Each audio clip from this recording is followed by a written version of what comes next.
David Grasso here with Follow the Profit, here with a very special guest, someone who started his own streaming platform based on danger. His name is Javier Saralegui, and he's the founder of DangerTV. What's up, Javier? Hey guys, how you doing? Pleasure to be here. Thanks very much for the invitation. Looking forward to the chat. So how'd you get here? How did you kind of, eke out an existence in entertainment, which, as a reminder, isn't the easiest industry on the planet? Well, I started off, for all intents and purposes, at Univision, right? So when Univision was coming out of bankruptcy in 1994, they had a magazine called Mas. And so I became the ad sales director, pretty young, and we did pretty well, but the chairman of the company wanted to get into television. So we bought a cable company called Univision from Televisa. It was the largest production company in Latin America. And he's like, look, run it. And it was the best thing in the world in the sense that I had nobody, no precedent, no whatever, to work off. So it was like, make as many mistakes, just get it right. So we got that going, and then we had Mexican soccer, which nobody had ever put on Monday through Friday. So we put that on. And every cable operator within a week was calling me saying, we have to cut a deal because everybody's calling me. All these Latinos are calling me for Mexican soccer, right? And so then we bought the company from Televisa for $25 million. And when we sold Univision to the venture capitalists in 2010 and 2008, Univision's contribution to the enterprise value was $1.25 billion. So it's good, right? And then in 2000.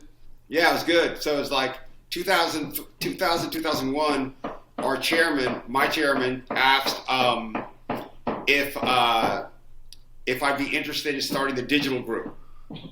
So I did, because you already saw like AOL, kind of getting in the mix and everything else. So then we put together a team. Everybody, back then, everybody thought broadcast couldn't figure out digital, right?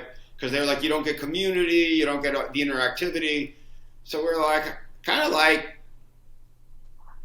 hard can it be? You know what I mean? It was like, it didn't seem too hard for AOL. So we got involved. We actually ended up partnering with AOL. And that one, probably took us a year to become number one in the space. And so that became a big success. And when we sold the company, that part of the company was worth about $500 million.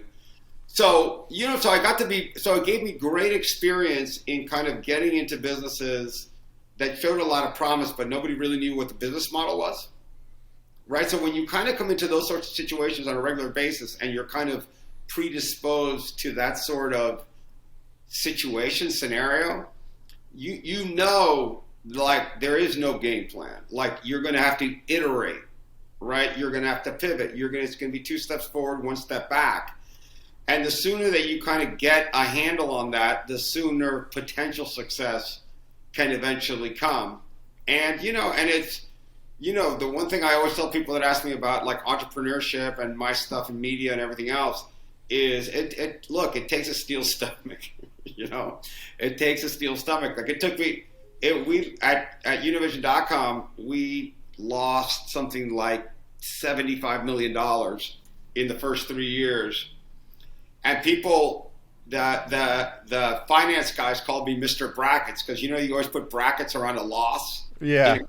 So like, look who's here, it's Mr. Brackets, right? And so like, you'd have to like take it and swallow it. But like, as long as I wasn't getting fired, like I was like, okay, call me Mr. Brackets. And then after 3 years, one day they called me Mr. Brackets. And I was like, you can never call me that again. They're like, what are you trying to tell me? You're going to break even? I said, I'm not going to break even. I'm going to be profitable this year. And then we kind of figured out how banners worked and how we could price them and, bring in special events like World Cup into the whole thing. And so then that went through the roof. And so that gave me the opportunity. The company was sold in 2008. I stayed on for a year. It wasn't for me with the new guys, right? And so I left. And then I got involved in QR codes, which are kind of popular now because of COVID, right? When you scan. Yeah, of course. So we did that, my brother and I, and we sold the QR code company, to a company called Augmented Technologies. The important thing there was that we had, or that at least for me, was that I realized I just wasn't an Hispanic guy, right? That I could be, you know, a global guy. You know, like there's no, like if I've got the right idea, you know, and I think, you know, I knew I could figure out things strategically, and I thought to myself that given the time, I could figure out the right tactics. And I also had a ton of people I knew at that point. So that led to DangerTV. And that was after we sold the company, the QR code company. Guys were, the guys that I was working with, which included my brother Alvaro, who advises the NFL, and our chief technology officer, a guy called Scott Falconer. We were all getting together. We're like, you know, we got to do something. Like, does anybody have, let's keep the team together, right? Let's keep the band together. And so I said, yeah, I got an idea. I said, you know how Netflix just keeps on growing like wild? And they're like, yeah. I said, well, at a certain point, all those people that were watching Netflix used to watch cable. And while they were watching cable, they saw cable television with ads. But now they're not getting ads on Netflix because Netflix is SVOD, right? Subscription-based VOD, right? So how is corporate America making up for that loss of impressions that it used to rely on? And then they were like, well, so what's the magic formula? And I was like, let's give it to them free. Right? We'll give the video for free. And they're like, how are we going to get the content? And then my theory was, and by the way, I'm making it seem like it was all of us together. Alvaro, Scott Falconer, and myself. We're like, we started to go to all the programming festivals, and we told everybody the world's changed. You're not going to get that license fee from, you know, Sci-Fi Channel, from this, from that, because they're all going to, a ton of these things are going to go down because everything is going streaming, right? So what you ought to do is reinvent your model, not expect license fees, but rev share on ad sales, right? I'll give you 50% of, you give me your content for free, and I'll give you 50% of the revenue that I make off it. And now at least you get a bite at the apple. And so that took, I'd say for 2 years, they told me to go to hell, you know, and that took a pretty thick skin. But then, you know, like in media, like the minute one guy does something, everybody starts saying, you know, wait a minute, he did it, maybe we should try it. And then what you do is, once we had enough content to launch a channel, then when you cut a commission check, right? And then you're saying like, oh, by the way, this quarter, here's $25,000, right? These guys never expected anything, right? They're like, he's not going to make it. This was just a test. I'm like, oh yeah, by the way, the quarter, here's $25,000. Then like a year later, it's $25,000 a month, right? And so that starts to get into the corporate zeitgeist. And then everybody starts to say, hey, what about us? We'll give you content. We'll give you content. We'll give you content. And so today we're probably closing in on about 1,500 hours of content, right? We're making a couple $1 million in ad sales after our share split with the platforms, people like Samsung TV Plus, Roku, YouTube, you know, et cetera. And in the business, it's called a FAST channel. Free advertising supported television, and it's booming, you know. So that's like, now you heard the whole origin story. So you know that's what it down. How do you deal with being Mr. Brackets though? It seems like you've been Mr. Brackets a few times in your life, where people don't lend a lot of credence to what you think is going to make money. That's not true if you end up making money. Right? Like, I mean, Jeff Bezos, I think they still have, I'm not sure if Amazon's made, you know, EBITDA. Right? So if you walk in, I mean, because the bottom line is I am a good example, because we ended up, you know, I had to raise an early round, right? An early stage round. And when people looked me up, they were like, oh, this guy took on Galavision. When he took it on, it had it was worth $25 million. It had 5 million we had 5 million subs through the cable operator at Galavision. And when we sold the company, we had 90 million, right? It went from a business that we bought for 25 million that we sold for $1 billion, right? So then you say Univision.com, and then it's the same thing. You're like, wait a minute, they dropped $100 million on it. But we made $500 million, right? That's a 500% increase on your investment. Where do you get that, right? And so with that comes confidence. And the final thing is, on this business, I put my own money in. And it's been for as thick as skin as you need. Those prior successes gave me the freedom to do whatever I wanted, including if I wanted to invest in it, to have the resources to invest, right? So that's not really, what's much more important is it's not, losing money, Mr. Brackets, whatever. What's really a lot more important is, what's your vision, right? And how are you going to pull it off, right? And how you're going to pull it off, like, don't BS me about how you're going to pull it off. Show me some examples. Show me where the trends are going. And then, so like, right now we're speaking with Samsung TV Plus, with Huawei, the Chinese mobile company, with other companies all in Latin America to bring DangerTV to Latin America. So now people start saying, dang, Javier said he wanted to go global, and he's going global because we're going global. In 5 years, we'll be all over the world, right? So you just have to, so that's the difference. So like when you say, back to your original question about calling Mr. Brackets, I don't give a dang about being called Mr. Brackets. In fact, I kind of wear it kind of like a badge of honor, right? Because I had the steel stomach that was required to get through it. And everybody goes through it. Bezos went through it. Ted Turner went through it. That's the deal. So can you tell me the difference? Can you explain the modern TV landscape to us? SVOD, AVOD, TVOD. There's a lot of acronyms in this industry. I'll just for the sake of time, I'll just break it up into two: SVOD and AVOD, right? So AVOD is what we do, right? Doesn't mean we won't go SVOD, which I'll get into. So that's advertising supported VOD. That really breaks up into two buckets in advertising supported VOD. You have a linear channel, which is like day part oriented, 1 o'clock, 2 o'clock, 3 o'clock, 4 o'clock, right? You keep that basic programming guide up for a week, and then you refresh it with 20%. That's called a linear loop.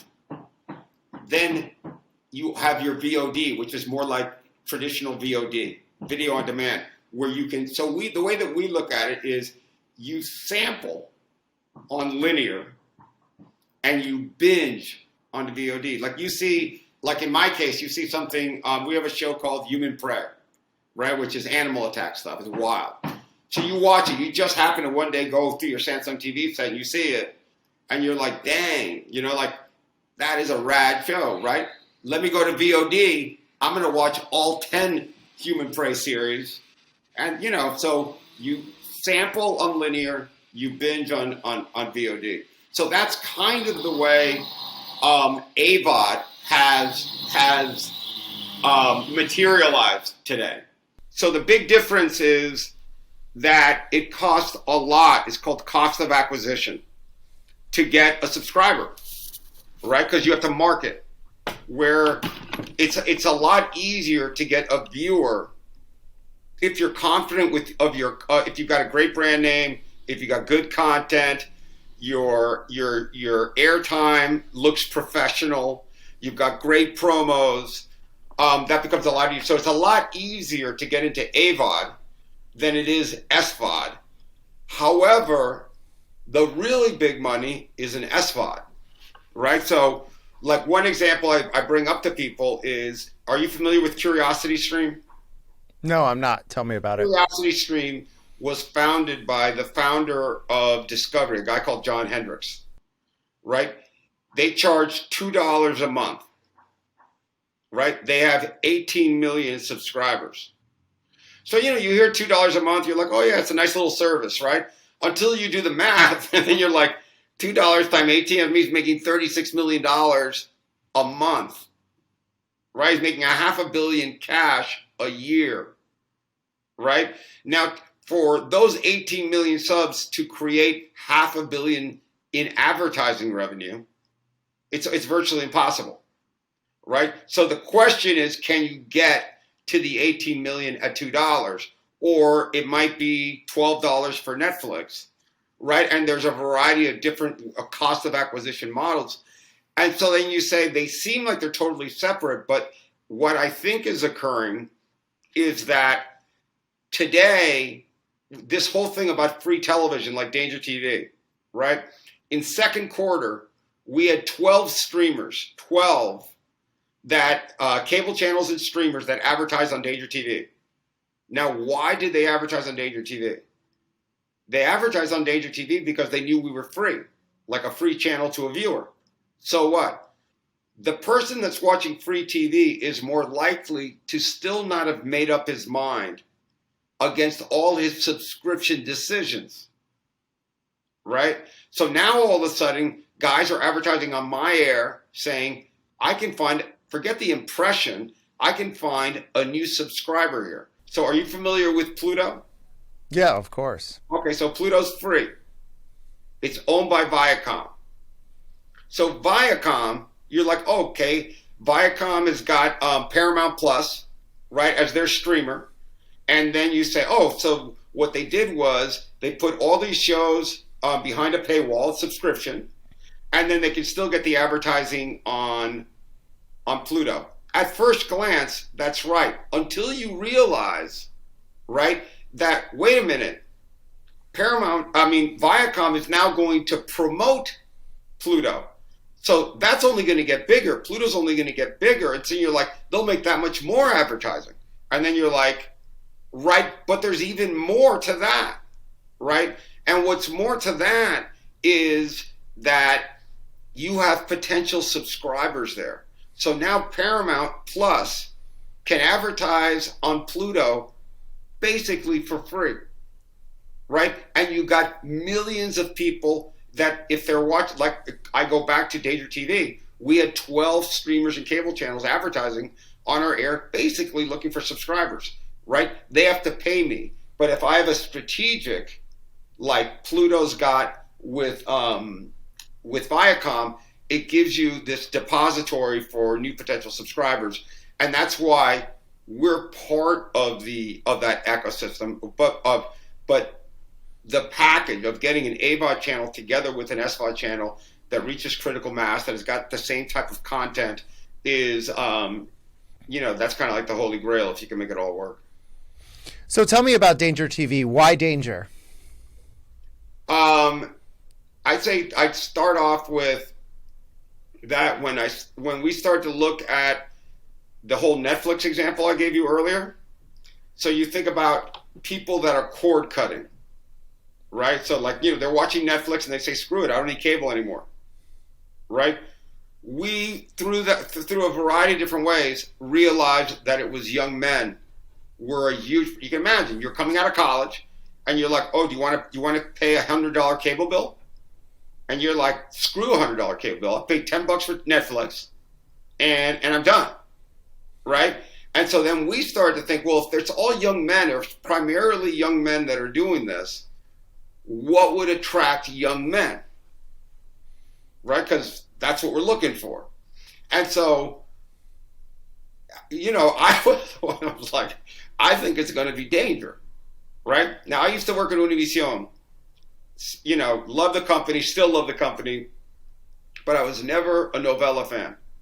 I was never, right? Right? You start laughing. They're all very similar, and as Hispanics, we had to watch them growing up, so we kind of become allergic to them. Yeah.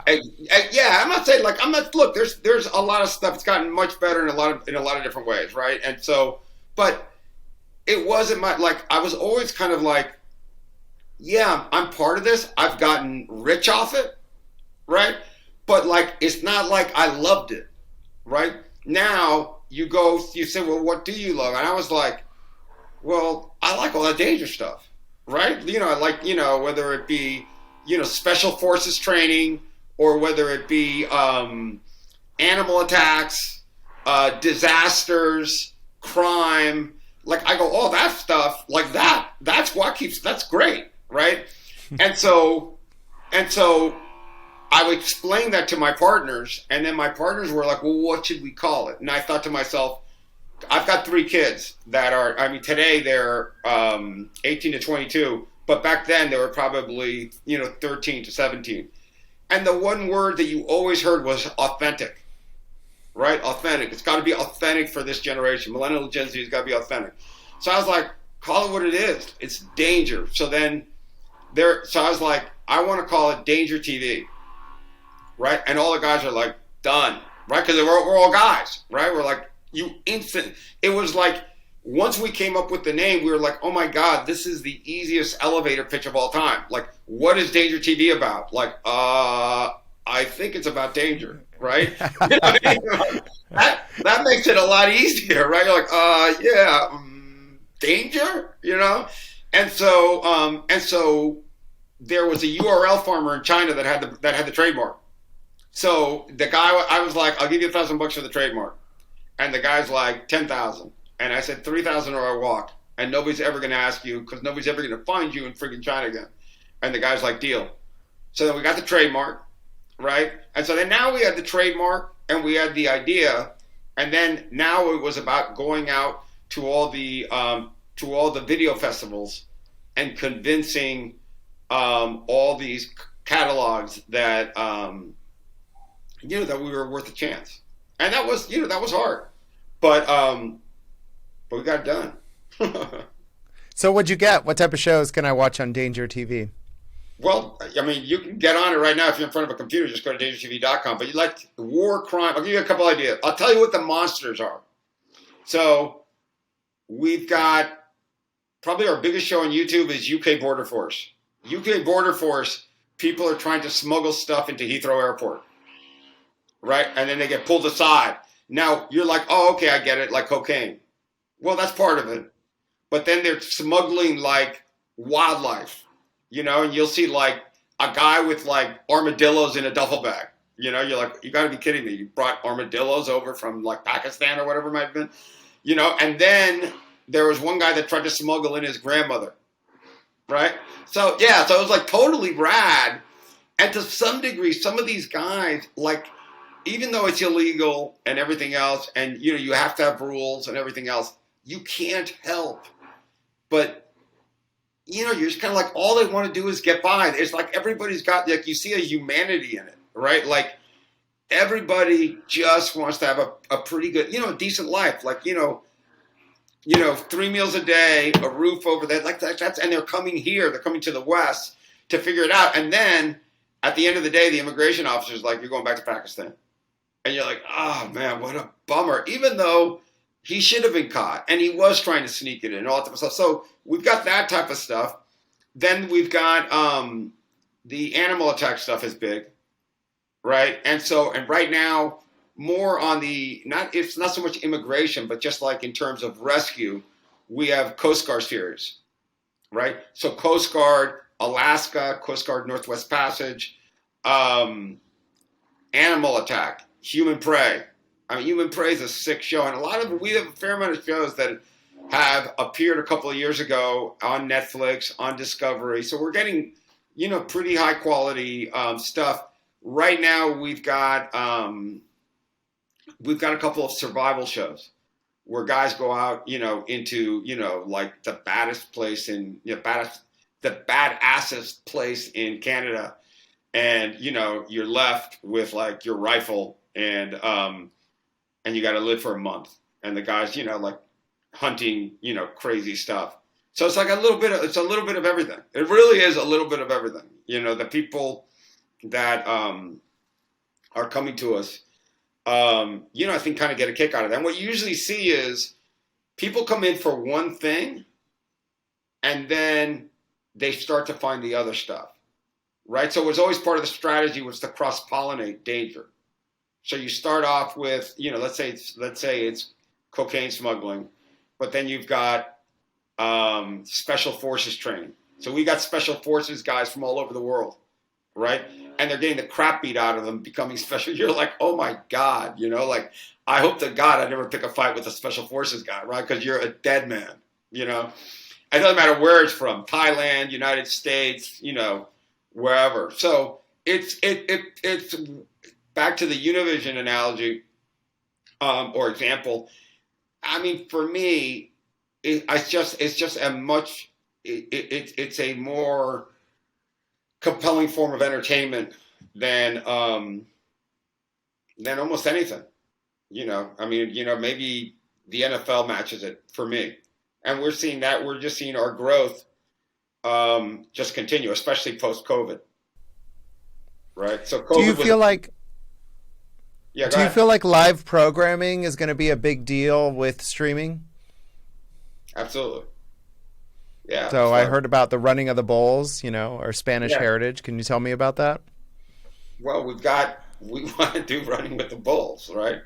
And so we've got a series on the air right now called the Matador series, and it's like following matadors in Spain.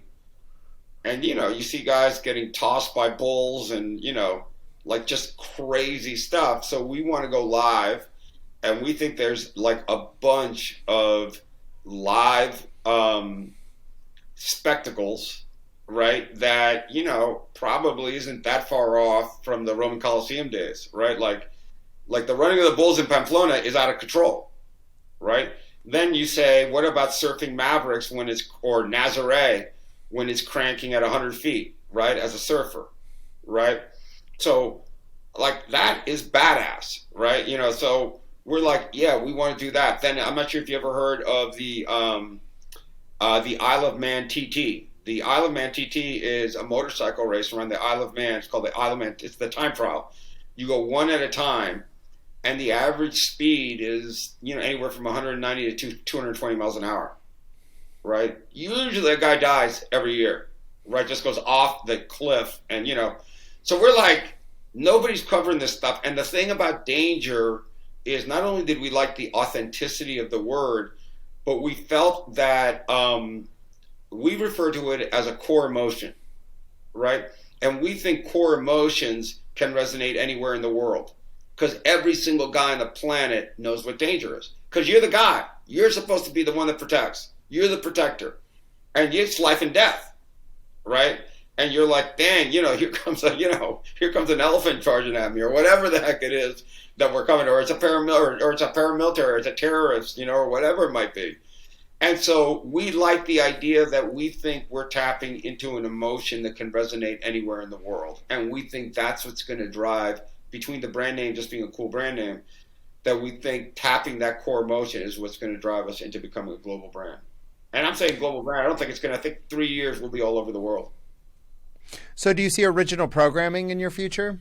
Yeah, absolutely. Yeah, What we're going type to of do our first. original programming? Well, we're going to start. Obviously, danger. Well, I'll give you an example. Right now, we're developing a branded content show, right? So the nice thing about the branded content show is that the brand puts up the money, right? But the branded content show's title is Survival Home and Gardens, right? So Survival Home and Gardens is Doomsday Prepper. So it's like you see a bunch of different places all over the United States where guys are doing wild doomsday prepping for all sorts of stuff, whether it be tsunamis, whether it be nuclear disaster, whether it be, tornado, whether it be wildfire, and like how do you make it, right? You get caught in a wildfire in Northern California, everything's going down. Do you have a bunker? What does that bunker require? Weapons, like how do you defend yourself, against it? Animals, how do you defend yourself against wild animals? Like all that stuff, the materials of your home, how much food do you have to stock for, right? Can you grow it, right? Like what is medicinal plant life that if you get, hurt?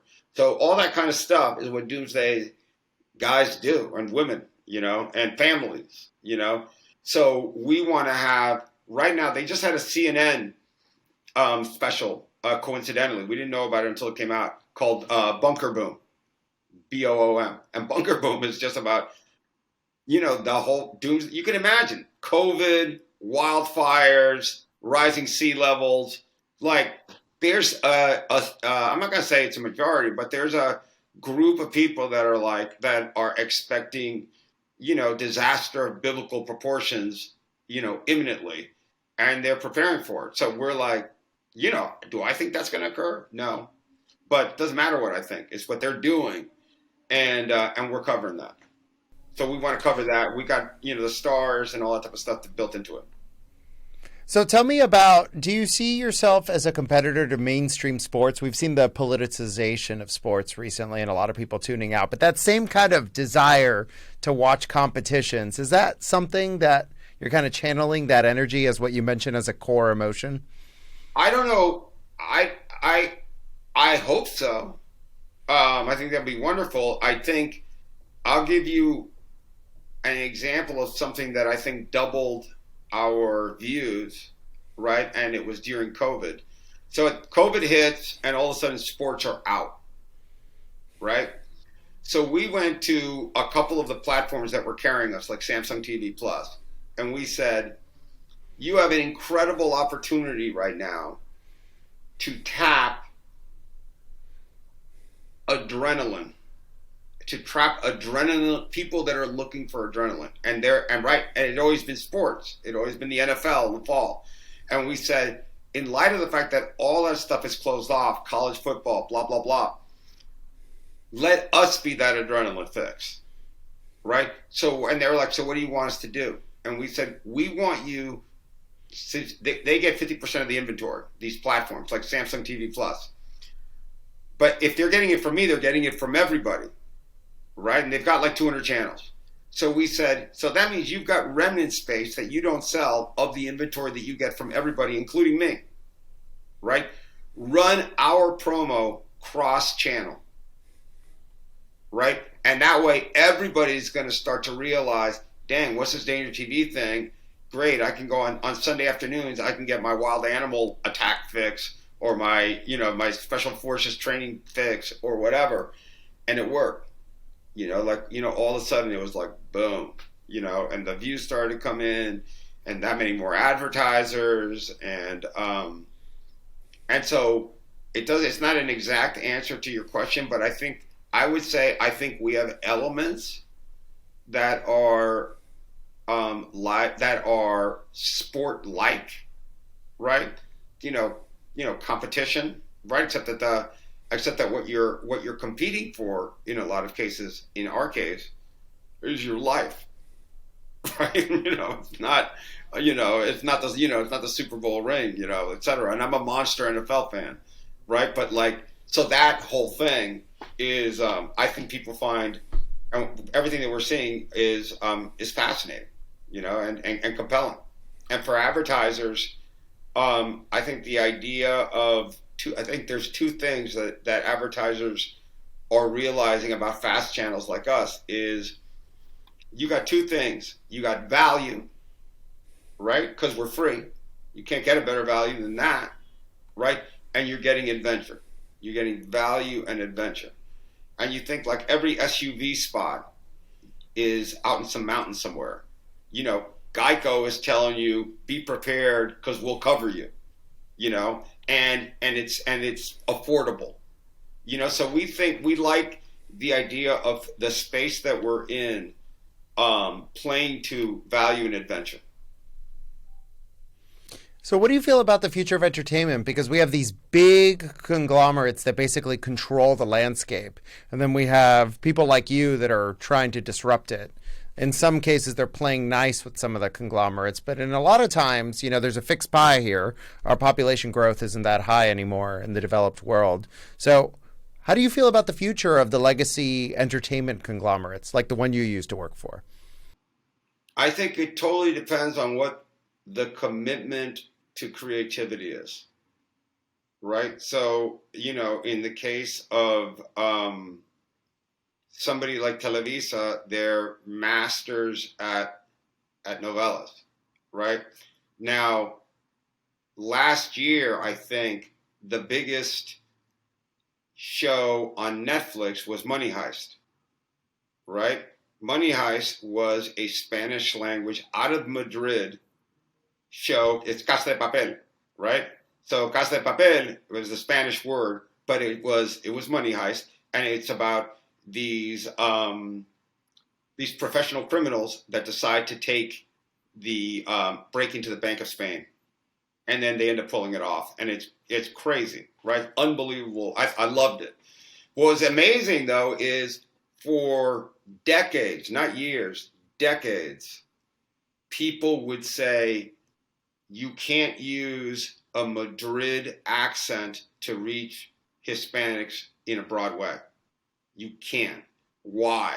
Because it's colonial Spain, and we used to work for that, right? So that whole thing would be, you needed back, especially when I started Univision, it was called, or before that, SIN, when it was Spanish International Network, it was called neutral Spanish, broadcast neutral, like no accent, right? And if you're going to air to any accent, you'd probably air to a Mexican one, because 80% of all U.S. Hispanics are Mexican, right? So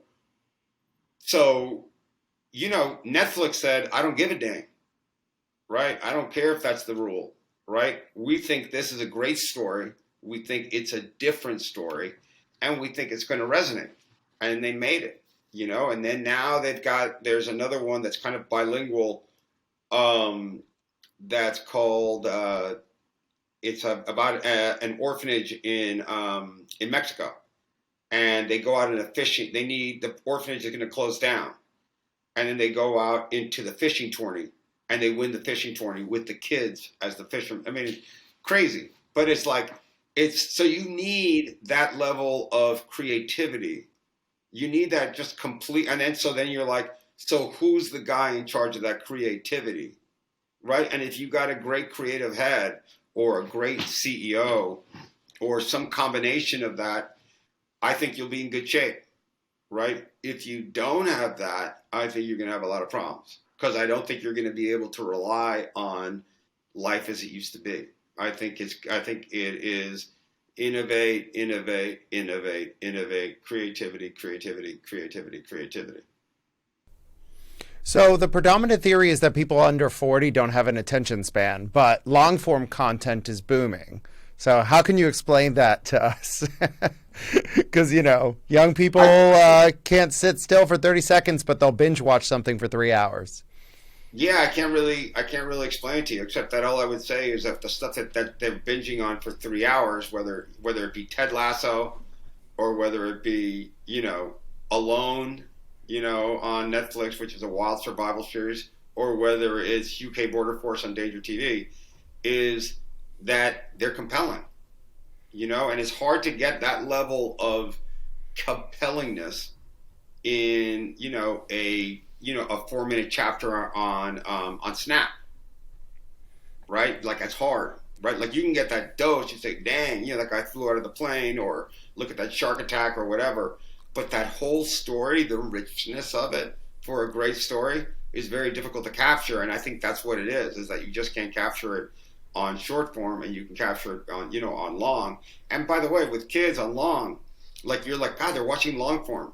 I remember we had this show, which will remain nameless, and I thought it was horrible, right? I just like, it's a piece of junk.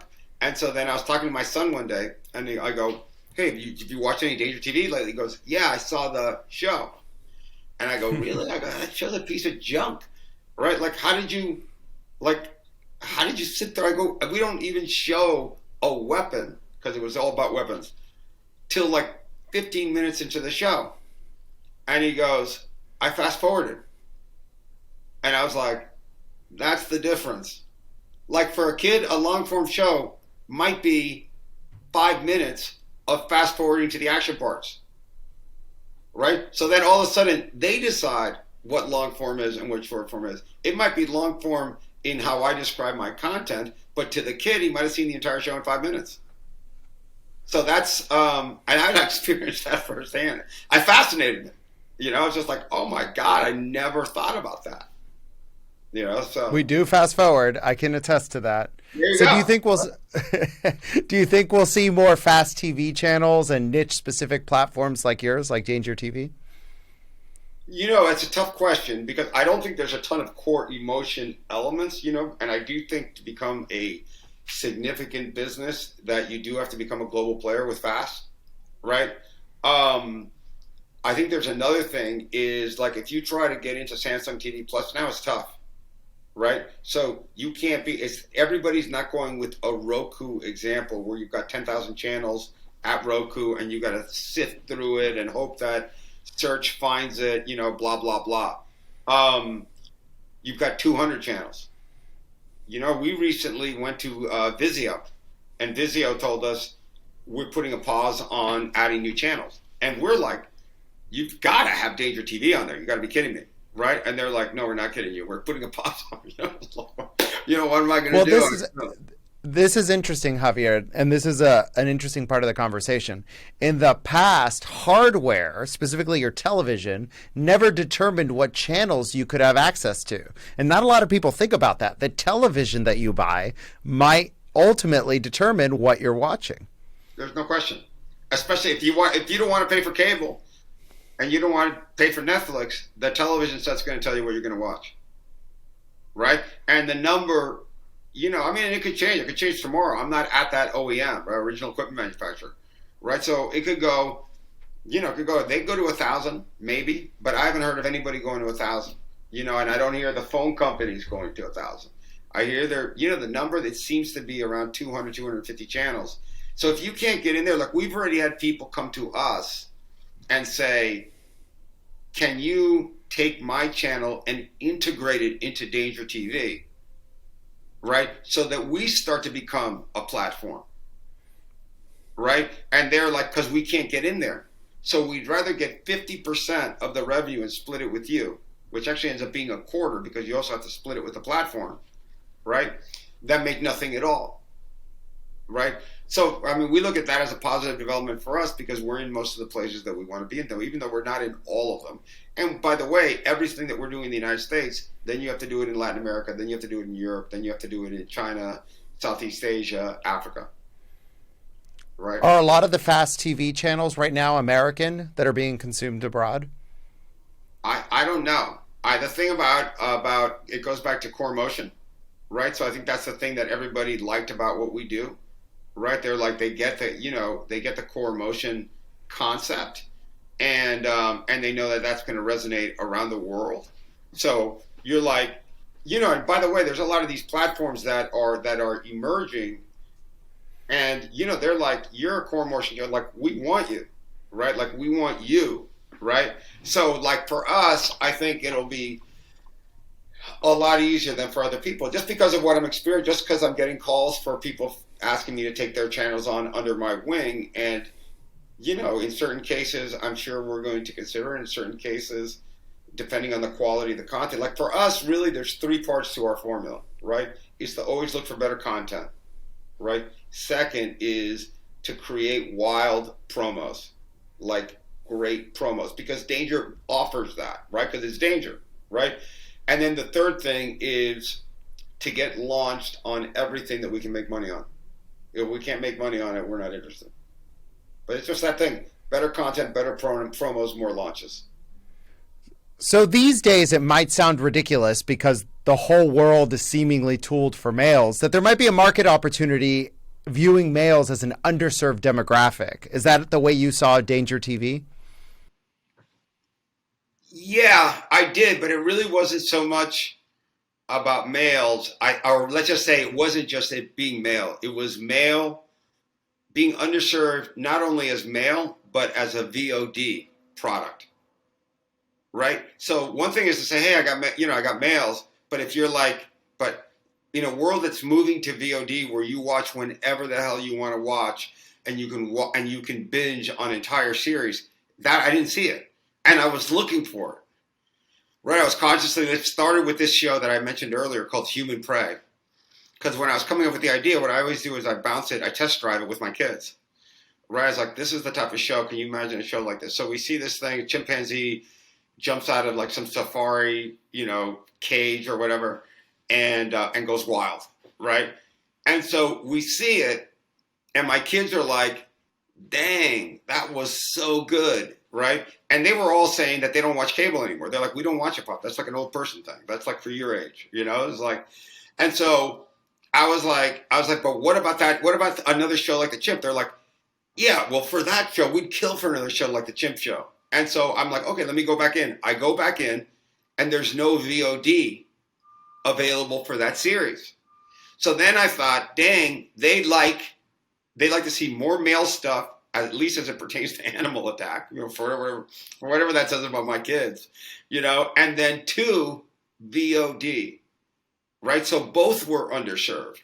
And I think that's where we saw the opportunity, not just the mail thing, it was the mail thing meets VOD thing. Cool. Well, thank you so much for taking the time to talk to us today, Javier. Where do we find out more about you besides DangerTV? LinkedIn.